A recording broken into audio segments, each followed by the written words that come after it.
Po muli mga coach, welcome ulit dito kay Triam. Another day, day off naman na ating ginawa ngayon. At makikita nyo dito sa ating video ay native na manok, tinola, native na manok na po, no? Yan. So, siyempre, pag probinsya po, meron tayo dito mga native. Tapos, ang papaya po natin ay sariling harvest, pati malunggay, tanglad, yan po, no? So, team na tayo ng manamis-namis na sabaw ng native na manok. At ito po ay lutong bahay na, siyempre. Lutong probinsya, yan po. Yan ang ating ulam ngayon. At bago tayo pumunta sa firing range, yan po mga ka-woods, ano? So si 3M po ay nakasaglit dito sa ating bahay. Ayan, yan, no? So na-miss na natin yung ating lutuan, no? Ayan, no? So napakasarap po, no? Tagalog. Ito yung sinasabing Tagalog na manok, pero hindi ko pa ito narinig nagtagalog Puro kukuk lang ang naririnig ko rito Hindi ko alam kung yun ay ibang lingwahe.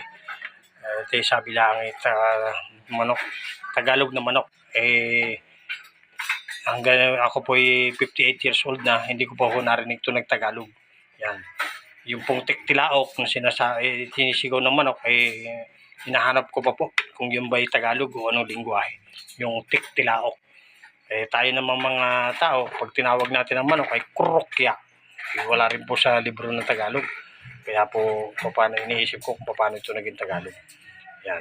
Yan po mga ka-woods. At tayo po ay kakain na. Ciao na po mga ka-woods. Magandang araw po sa inyong lahat. Po muli mga ka-woods, welcome ulit dito kay Triam. Another day, day off naman na ating ginawa ngayon.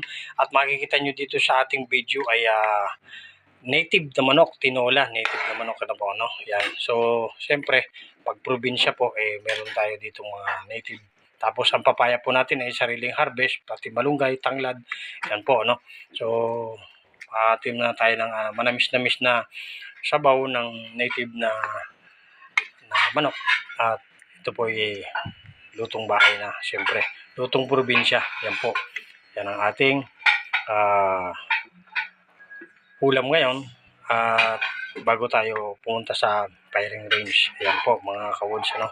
So si 3M po ay nakasaglit dito sa ating bahay. Ayan, ayan, no? So na-miss na natin yung ating lutuan, no? Ayan, no? So napakasarap po, no? Tagalog. Ito yung sinasabing Tagalog na manok, pero hindi ko pa ito narinig nagtagalog Puro kukuk lang ang naririnig